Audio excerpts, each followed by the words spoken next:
In this video, I'll be showing you how to replace your high-mounted brake light on a Hyundai Elantra. First, you'll need to open your trunk.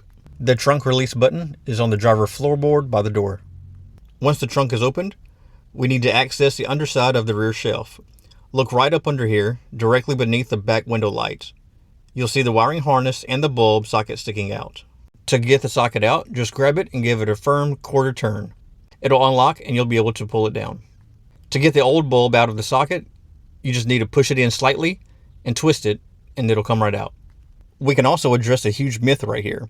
You've probably heard people say that you should never touch a bulb with your bare hands because skin oils will make it explode or burn out faster.